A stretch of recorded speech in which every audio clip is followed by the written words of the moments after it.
18절까지의 말씀입니다. 그러므로 이제는 여호와를 경외하며 온전함과 진실함으로 그를 섬기라. 너희의 조상들이 강 저쪽과 애굽에서 섬기던 신들을 치워버리고 여호와만 섬기라. 만일 여호와를 섬기는 것이 너희에게 좋지 않게 보이거든 너희 조상들이 강 저쪽에서 섬기던 신들이든지 또는 너희가 거주하는 땅에 있는 아모리 족속의 신들이든지 너희가 섬길 자를 오늘 택하라. 오직 나와 내 집은 여호와를 섬기겠노라 하니 백성이 대답하여 이르되 우리가 결단코 여호와를 버리고 다른 신들을 섬기기를 하지 아니하오리니 이는 우리 하나님 여호와께서 친히 우리와 우리 조상들을 인도하여 애굽 땅 종되었던 집에서 올라오게 하시고 우리 목전에서 그 큰 이적들을 행하시고 우리가 행한 모든 길과 우리가 지나온 모든 백성들 중에서 우리를 보호하셨음이며 여호와께서 또 모든 백성들과 이 땅에 거주하던 아모리 족속을 우리 앞에서 쫓아내셨음이라. 그러므로 우리도 여호와를 섬기리니 그는 우리 하나님이심이니이다 하니라. 아멘. 여호수아 23장과 24장의 말씀은 여호수아가 나이 많이 들어서 자기 자신이 하나님에게로 돌아갈 때가 되었다라고 하는 것을 느끼면서 이스라엘의 자녀들에게 백성들에게 마지막 유언의 말을 남긴 내용이 23장과 24장에 기록이 되어 있습니다. 23장에서는 여호와 하나님만 사랑하라 라고 하는 말씀을 남겼고 오늘 우리가 읽은 이 말씀 가운데는 여호와 하나님만 섬기라 라고 하는 그 마지막 말을 강조를 하고 있습니다. 여호수아가 여호와 하나님을 섬기라라고 하는 마지막 이 유언의 말씀을 남기지 이전에 하나님의 음성을 듣게 됩니다. 여호수아는 마지막 하나님께로 돌아가는 고령의 나이에 있었음에도 불구하고 마지막까지 하나님의 음성을 들을 수 있는 사람이었습니다. 하나님의 음성을 들었을 뿐만이 아니라 그가 들은 하나님의 귀한 음성을 자녀들에게 전달해주고 이스라엘 백성들에게 가르쳐주는 그러한 역할을 했습니다. 마지막 인생의 시점에서 여전히 하나님의 음성을 들을 수 있고 그 음성을 자녀들에게 가르쳐주고 전달하는 여호수아의 그 모습이 얼마나 아름답습니까? 얼마나 귀한 모습입니까? 하나님께서 여호수아에게 들려주신 말씀이 1절부터 쭉 기록이 되어 있는데 긴 말씀 가운데 가장 핵심적인 그 말씀은 어떠한 것이냐면 하나님께서 아브라함을 택하시고 아브라함을 번성케 하시기 위하여 이삭을 아브라함에게 허락하셨다라고 하는 그것을 하나님께서 직접 여호수아에게 들려주었습니다. 나 여호와는 애굽의 종로로 타였던 이스라엘 백성들을 내가 이끌어서 그들을 광야로 인도해 내었고 광야 속에서 많은 이적과 기적을 통하여서 이스라엘 백성들을 지켰다라고 하는 말씀을 들려주셨고 마지막으로는 나 여호와는 이스라엘 백성들이 광야를 통과하고 가나안 땅에 정착을 했을 때에 이스라엘에게 다가오는 무수한 적들을 하나님 여호와가 먼저 물리쳐 주시고 이스라엘 백성들이 가나안 땅에 정착할 수 있도록 하였다라고 하는 이 세 가지 음성을 여호수아에게 들려주었습니다. 이 여호수아가 하나님의 이 음성을 듣고 그 마음속에 다시 한번 믿음으로 결단한 고백이 뭐냐? 그렇기 때문에 나는 오직 여호와 하나님을 섬기겠노라. 나와 우리 온 집안은 여호와 하나님을 택하고 그분을 섬기겠다라고 하는 그러한 고백을 하게 됩니다. 이 말을 들은 이스라엘 백성들도 우리도 여호수아를 따라 오직 하나님 여호와만을 섬기겠다라고 하는 그러한 고백을 하게 됩니다. 성도 여러분, 여호수아가 지금 몇 살입니까? 여호수아는 이제 곧 하나님께로 돌아가야 할 고령의 나이가 되었습니다. 얼마나 살지 알지 못합니다. 그의 인생이 얼마나 남아있는지 알지 못합니다. 그런데 여호수아의 고백은, 마지막 고백은 내가 여호와를 섬기겠다라고 하는 고백입니다. 그의 시간이 얼마나 남았을까요? 그 짧은 시간 동안 얼마나 하나님을 여호수아가 섬길 수 있겠습니까? 그럼에도 불구하고 여호수아는 마지막까지 나는 하나님을 섬기겠다라고 하는 고백을 하는 모습을 보면 하나님을 섬기는 것이 얼마나 귀한 일인가, 하나님을 섬기는 것이 얼마나 기쁘고 소중한 일인가를 우리가 깨닫게 됩니다. 성도 여러분, 우리가 하나님을 섬긴다고 할 때 우리의 마음속에 주님을 향한 그러한 간절한 마음, 주님을 사랑하는 그러한 마음이 있을 때 우리가 주님을 온전하게 섬길 수 있습니다. 오늘 여호수아는 이스라엘 백성들 향해서 하나님을 섬기는 세 가지의 방법을 가르쳐주고 있습니다. 그 첫 번째 방법은 여호와 하나님을 경외하는 것입니다. 저를 따라서 한번 큰 목소리로 해 주시길 바랍니다. 여호와 하나님을 경외하자. 그렇습니다. 우리가 하나님을 섬겨야 되는데 우리가 어떻게 여호와 하나님을 섬길 수 있을까? 그 첫 번째는 뭐냐면 경외함으로 하나님을 섬길 수 있습니다. 성경 말씀에 보면은 여호와를 경외하라, 여호와를 경외합니다, 여호와에 대한 경외의 말씀이 많이 기록이 되어 있는데 성도 여러분, 경외가 무슨 뜻일까요? 경외는 두렵고 떨리는 마음으로 하나님을 존중한다라고 하는 뜻입니다. 자, 저를 따라서 한번 해봅시다. 두렵고 떨리는 마음으로 하나님을 존중하자. 그렇습니다. 두렵고 떨리는 마음으로 하나님을 존중하는 것이 경외의 뜻입니다.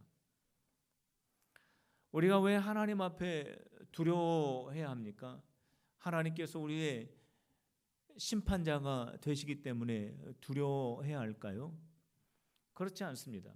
왜냐하면 우리의 모든 죄는 십자가 위에서 예수님께서 다 대속하여 주셨기 때문에 우리는 이 죄 때문에 하나님 앞에 심판받을 사람들이 아닙니다. 하나님은 우리의 아버지가 되시고 우리는 하나님의 자녀이기 때문에 우리는 하나님 앞에 두려워할 필요가 없습니다. 성도 여러분, 하나님 우리의 아버지이신 것을 믿으시기를 바랍니다. 우리가 하나님의 자녀인 것을 믿으시기를 바랍니다. 그렇기 때문에 우리는 하나님을 두려워할 필요가 없는 사람들입니다.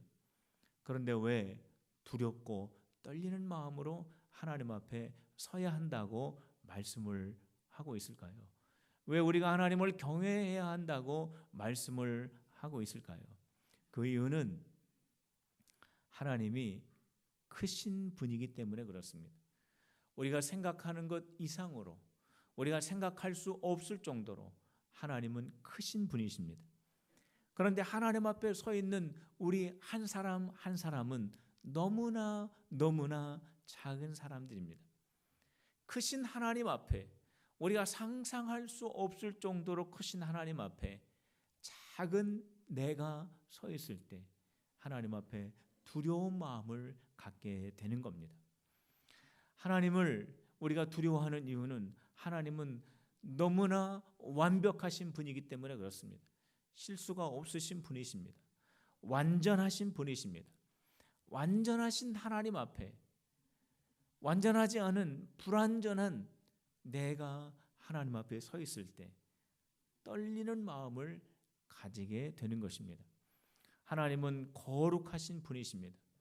하나님은 완전히 거룩하신 분이신데 우리는 그렇지 못하기 때문에 하나님 앞에 가면 갈수록 내 안에 있는 죄가 자꾸 드러나기 때문에 우리는 주님 앞에 두렵고 떨리는 마음으로 설 수밖에 없는 것입니다. 성도 여러분, 경외한다라고 하는 이 신앙은 차원이 높은 신앙의 수준입니다.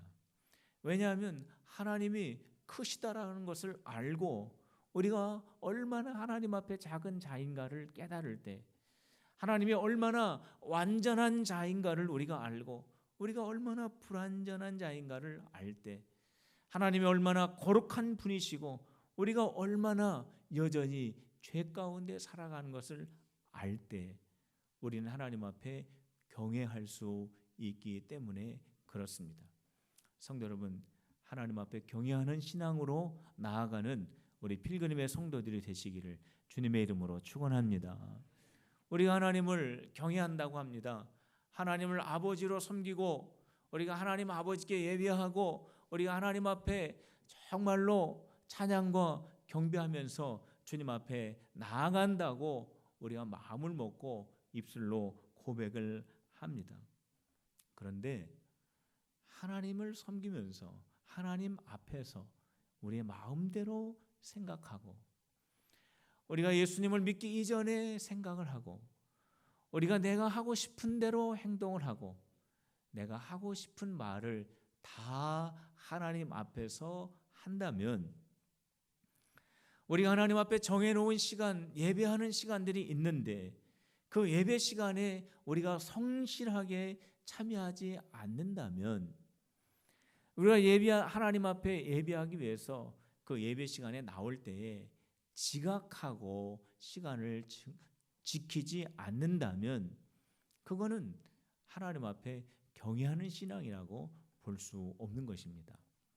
성도 여러분, 우리 하나님을 경외할 때 내가 생각할 때에는 하나님 앞에서 생각하는 것처럼 생각하고 내가 말 한마디를 하더라도 하나님 앞에서 하는 것처럼 말을 하고 내가 행동하고 결정할 때 하나님이 기뻐하실 만한 결정이 될 수 있도록 하는 것이 하나님을 경외하는 신앙입니다. 하나님 앞에 예배할 때 예배에 빠지지 않고 최선을 다해서 예배에 참석하고 지각하지 않고 하나님 앞에 마음과 뜻과 정성을 다해서 주님이 나에게 맡겨주신 그 직분을 감당하는 것이 하나님을 경외하는 신앙입니다. 성도 여러분, 하나님을 잘 알아가면서 하나님을 깊이 깨달아가면서 두렵고 떨리는 마음으로 하나님 앞에 설 수 있는 경외하는 신앙을 갖는 우리 성도들이 되시기를 주님의 이름으로 축원합니다. 여호수아는 하나님을 온전히 섬기라고 당부를 하고 있습니다. 자, 저를 따라서 다시 한번 큰 목소리로 따라해 주시길 바랍니다. 하나님을 온전히 섬기자. 그렇습니다. 하나님을 온 마음으로 섬겨야 됩니다. 두 마음으로 섬기면 안 됩니다. 하나님을 사랑하고 다른 것도 사랑하고 이거는 두 마음이죠. 이것은 온전히 하나님을 섬기는 것이 아닙니다. 아브라함은 하나님을 온전히 섬기는 모범적인 신앙인이었습니다. 아브라함은 100세가 되었을 때에 아들 이삭을 얻게 되었습니다. 하나님께서 아브라함에게 내가 너에게 아들 주겠다라고 한 그 말씀을 아브라함이 언제 받게 되었냐면 그의 나이 75세 때 받게 되었습니다.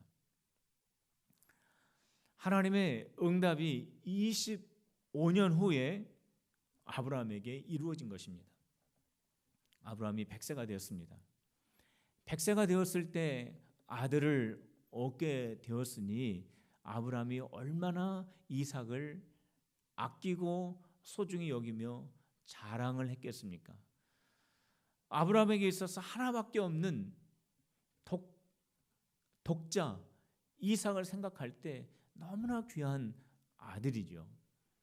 그런데 오늘 하나님께서 아브라함에게 뭐라고 말씀하셨습니까? 아브라함아, 정말 내가 나를 사랑한다면 너에게 하나밖에 없는 독자 이삭을 나에게 제물로 바쳐라 라고 하는 하나님의 명령이 아브라함에게 떨어졌습니다. 성도 여러분, 만일 성령께서 여러분들의 마음속에 확실하게 분명하게 너에게 하나밖에 없는 가장 소중한, 내가 가장 귀하게 여기는 그것을 나를 위해서 포기하라고 한다면 여러분들 어떻게 하시겠습니까? 여러분들 마음속에 어떠한 마음이 드시겠습니까? 아브라함이 그러한 명령을 하나님으로부터 받은 것입니다. 이때 아브라함은 일찍 일어나서 하나님께서 명령하신 그 명령에 온전하게 순종하기 위하여 하나밖에 없는 이삭을 하나님께 번제로 드리기 위해서 이삭을 제단 위에 올려놓고 칼을 들어서 이삭을 제물로 드리려고 할 때 하나님의 음성이 아브라함에게 들려옵니다. 아브라함아, 아브라함아, 너희 하나밖에 없는 그 독자 아들 이삭에게 손을 대지 말아라. 이제서야 너는 너의 아들보다 나를 더 사랑하는 줄 내가 이제 알았노라. 우리 하나님의 음성이 아브라함에게 들려옵니다.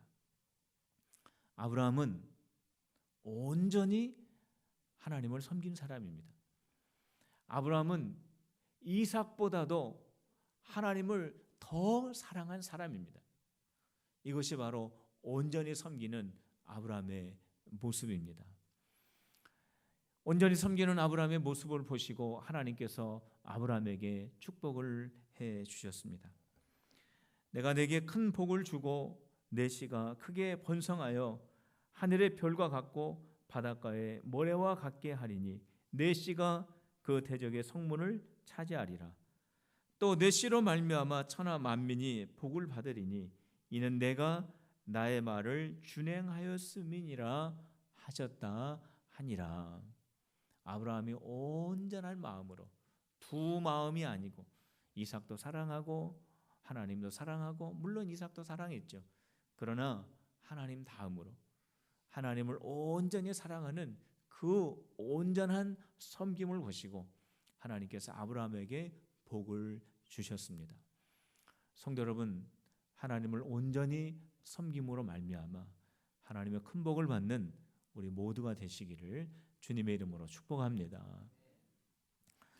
여호수아는 이스라엘 백성들을 향하여 진실하게 하나님을 섬기라 말씀하셨습니다. 저를 따라서 마지막으로 한번 큰 목소리로 따라해 봅시다. 진실하게 하나님을 섬기자. 그렇습니다. 우리는 하나님을 섬길 때 진실한 마음으로 하나님을 섬겨야 됩니다. 여호수아가 하나님의 음성을 들었습니다. 하나님의 음성을 듣고 과연 우리 하나님은 무자하였던 이삭을 통하여 번성케 하시는 전능하신 분이시고 400년 동안 애굽의 노예로 살던 이스라엘 백성들을 출애굽하여 기적으로 이스라엘 백성들을 보호하시고 인도하시는 분이시며 가나안 땅에 정착할 수 있도록 모든 적들을 물리치시는 만군의 여호와라고 하는 이 사실을 직접 하나님에게 듣고 여호수아는 나는 오늘 우리 가정과 나는 여호와 하나님을 선택하겠다. 이스라엘의 백성들이요 자녀들이요 너희들 오늘 너희들은 어떻게 하겠느냐? 오늘 너희들이 선택을 하라. 여호와 하나님을 선택하는 것이 너희에게 합당하지 않으면 너희는 가나안에 있는 신을 섬기든지 아니면은 저 건너편 강 건너에 있었던 우상을 섬기든지 너희들이 오늘 정하라 라고 그렇게 말을 합니다. 이때 이스라엘 백성들이 아닙니다. 출애굽하게 하신 하나님, 이적을 행하신 하나님, 이스라엘을 보호하시고 모든 적들을 물리친 만군의 여호와 하나님을 우리가 섬기겠습니다 라고 그렇게 고백을 합니다. 성도 여러분, 하나님 섬기는 우리 필그림의 성도들이 다 되시기를 주님의 이름으로 다시 한번 축원합니다. 하나님을 섬겨야 됩니다. 근데 하나님을 섬긴다고 이렇게 고백을 했을 때 여호수아가 너희들이 진실하게 하나님을 섬기려면 너희들 마음속에 있는 우상을 치워버리고 너희의 마음을 하나님을 향하여 돌이켜라 라는 그러한 말씀을 합니다. 성도 여러분, 우리가 신앙생활 할 때 우리 마음속에 우리 집 안에 다른 종교의 신상을 가지고 신앙생활 하는 분들은 아마 여기 안 계실 겁니다. 그런데 우리가 한 가지 꼭 정리를 해야 될 것이 있습니다. 우상 숭배는 우리가 생각하는 다른 종교의 신상일 수도 있지만 하나님보다 더 사랑하는 것이 우상이 될 수 있다라고 하는 이 사실을 우리는 잘 기억하고 있어야 됩니다. 하나님보다 내가 더 사랑하는 것이라면, 하나님보다 더 소중한 것이라면, 하나님의 말씀보다 더 앞서는 것이라면 그것이 바로 우상입니다. 우리가 내 손에 다른 신상을 가지고 있지 않더라도 우리 가정에, 우리 장롱 속에 다른 신상이 거기에 감추어져 있지 않더라도 하나님보다 더 사랑하는 것이 있다면, 하나님 말씀보다 더 앞서는 것이 있다면 그것이 바로 우상이라고 하는 것입니다. 성도 여러분, 우리는 내 자신이 우상이 될 수 있다라고 하는 사실을 아십니까?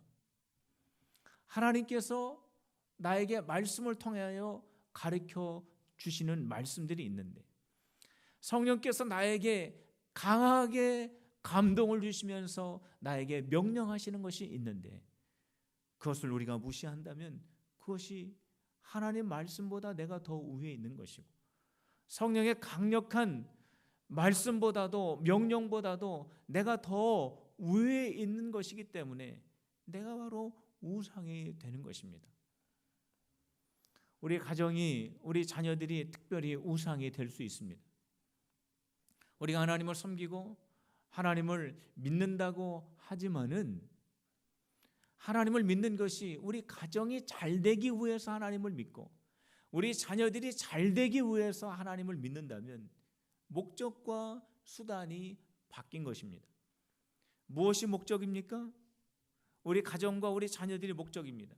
무엇이 수단입니까? 하나님 믿는 신앙이 수단입니다. 이게 바뀐 것이죠. 우리 가정이, 우리 자녀들이 하나님보다 더 위에 있다면 그것이 바로 우상이 되는 것입니다. 우리의 환경이 우상이 될 수 있습니다. 우리를 둘러싸고 있는 어렵고 힘들고 열악한 그 환경 속에 있을 때에 그 환경의 지배를 받고 그 환경이 나에게 주인 노릇하고 내가 그 환경에 붙잡혀 그 속에서 하나님을 잃어버리고 낙심하고 좌절하는 신앙생활을 한다면 그 환경이 나에게 우상이 되는 것입니다. 그때 어떻게 합니까? 우리의 마음을 하나님께 돌려야 합니다. 환경을 바라보는 것이 아니라 우리의 마음을 하나님께 집중해야 하는 것입니다. 저를 따라서 우리 믿음으로 고백합시다. 환경 바라보지 말고 하나님을 바라봅시다. 다시 한번 합시다. 환경 바라보지 말고 하나님을 바라봅시다. 환경 바라보지 말고 하나님만 집중하는 우리 필그림의 성도들이 다 되시기를 주님의 이름으로 축복합니다. 이스라엘 백성들이 광야로 나왔습니다. 애굽에서 하나님께서 인도하셔서 광야로 나왔는데 가나안 땅을 향해서 가려고 나왔는데 그 앞에 홍해가 가로막혀 있습니다. 홍해 때문에 가나안 땅에 들어가지 못한다라고 하는 생각은 못했을 것입니다. 그 홍해가 가로막혀서 한 발짝도 앞으로 나가지 못하는 상황이 되었습니다. 뒤를 돌아보니까 애굽 군대가 뒤쫓아오고 있습니다. 앞으로 가면 다 빠져 죽습니다. 뒤로 가면 붙잡혀 죽습니다. 앞으로 가지도 못하고 뒤로 가지도 못하는 그러한 상황에 이스라엘 백성들이 놓여 있었습니다. 그때 이스라엘 백성들이 그들의 마음을 홍해에 빼앗기지 않고 애굽 군대에게 빼앗기지 않고 그들의 마음을 하나님을 향하여 열었습니다. 그리고 그 가운데서 하나님께 간절히 부르짖었습니다. 이때 하나님께서 큰 기적을 일으켜 주었습니다. 애굽 군대와 이스라엘 백성들 사이에 어두움을 내려주셔서 애굽 군대가 이스라엘에게 가까이 하지 못하고 그 사이에 홍해의 길을 열어주셔서 이스라엘 백성들이 모두 그 바다를 마른 땅같이 건너가는 기적의 역사가 일어나게 된 것입니다. 만약 이스라엘 백성들이 환경의 마음을 빼앗겼더라면 이러한 기적을 경험하지 못하였을 것입니다. 그러나 저들의 마음 중심에 우상을 치워버리고 하나님을 모시고 마음을 온전히 전능하신 하나님을 향하여 돌려드렸을 때, 그 가운데서 부르짖었을 때 하나님의 놀라운 기적의 역사가 일어나게 된 것입니다. 성도 여러분, 하나님을 진실이 섬기시고 하나님 앞에 간절히 부르짖음으로 말미암아 기적의 역사를 경험하는 여러분들의 삶이 되시기를 다시 한번 주님의 이름으로 축원합니다. 하나님을 섬길 때 우리는 경외하는 마음을 가지고 하나님을 섬겨야 됩니다.